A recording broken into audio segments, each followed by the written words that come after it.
Hey guys, bringing you another do-it-yourself computer video today. I'm working on an HP laptop here, and the problem I'm going to show you how to fix today is if you're getting a warning on your screen, something to the effect of no bootable device, or boot device not found, hard drive not installed, hard drive not found, anything like that, where your base system loads up and then your computer just stops when it tries to pull your operating system from your hard drive, and it gives you one of those errors. So that's the video that I'm doing today. If you have other symptoms with your computer, it could be other fixes. If your computer won't turn on at all, if it's in a boot loop where it keeps restarting, or if it starts and the screen stays black or dim, those are all separate problems, separate fixes. Those will be in links below in the description. This video is specifically for those issues. No boot device, no hard drive, things like that.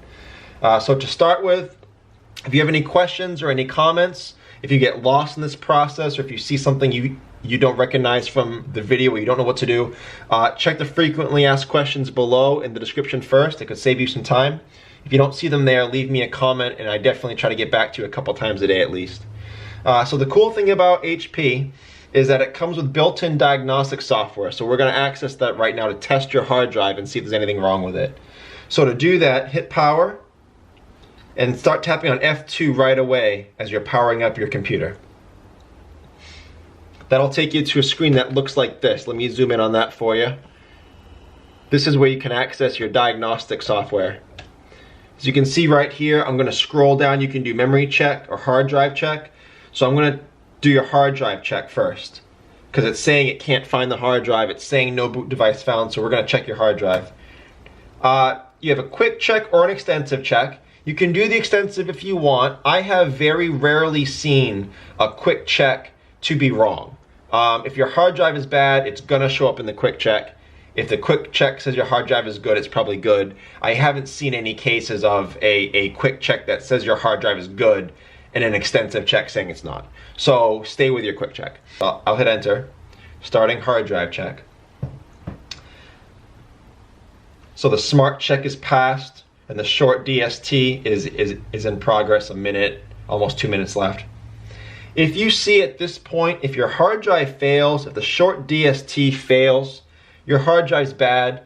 What I would do is replace your hard drive right away. If you want, you can try reseating it. That's where you unplug your hard drive and then plug it back in, make sure that it's got a good connection, and then try running this scan again. But odds are, if this scan fails your hard drive is bad. So at that point, swap out your hard drive. Not the end of the earth, they're fairly cheap. You can actually use this opportunity to upgrade it to a solid state drive or a larger hard drive. If you need help with that process, check my video links below in the description. I'll have a link showing you how to swap out a hard drive in a laptop computer. And then obviously once you do that, you'll need the other link below in the description to put your operating system back onto that new hard drive. So my smart check passed, short DST passed, my hard drive is good, but I'm still getting that no bootable device, no hard drive error. So at this point, I'm going to try to look at some settings in BIOS to see if that's what's causing this.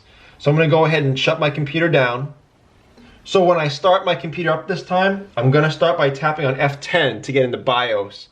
I'm going to show you some settings in BIOS that we can change. So power, start tapping on F10. Okay, so here we are. Oops, I don't want to exit. So here I am in BIOS. I'm going to show you a couple settings we can change in here. So the first thing I want you to check is your system time and system date. You may have to look around a little bit. Your BIOS may not look like mine depending on what model and what year computer you have. But try to look around, try to find your system time and system date settings. It shouldn't be that hard to find those settings. And make sure that they're correct. If those are not correct, it can mess a lot of things up in BIOS. It can mess a lot of things up when your computer's trying to boot. So make sure those are correct. If you find you have to change them and they're not correct, then change them, save and exit, and then try booting your computer up again, see if that solved your problem. If it hasn't, I'm going to show you some other things that we can change in here. So the next thing I want you to change is, without a lengthy explanation, your computer can be set to boot using Legacy or CSM. Legacy and CSM are the same thing. Or UEFI. and you want to switch between those two options. So now I'm going to try to locate those options in my BIOS. Again, you may have to look around. So I don't see them here. I'm going to arrow over to security. I don't see them there.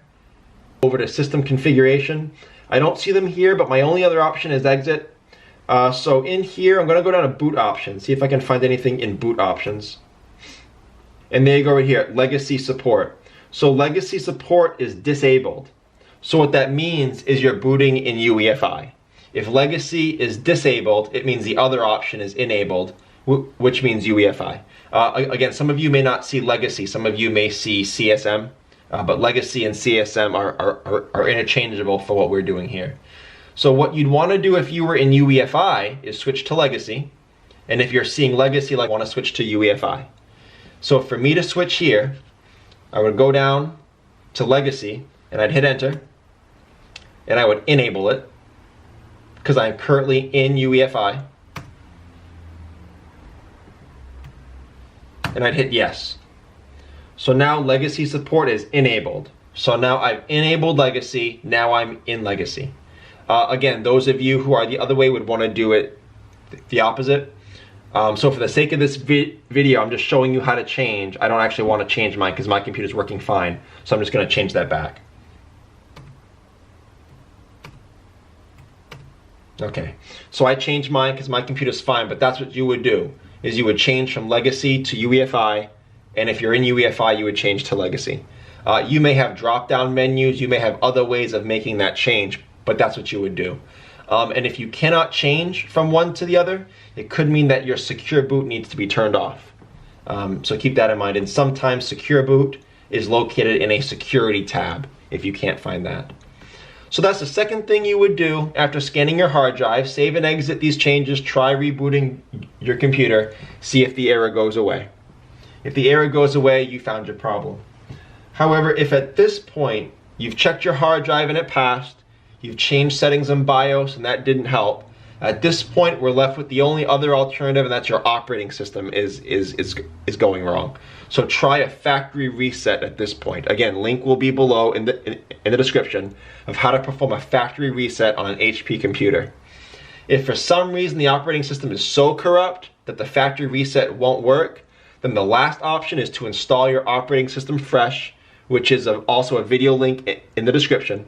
Also a link will be where you can make your own install media for free for Windows 10.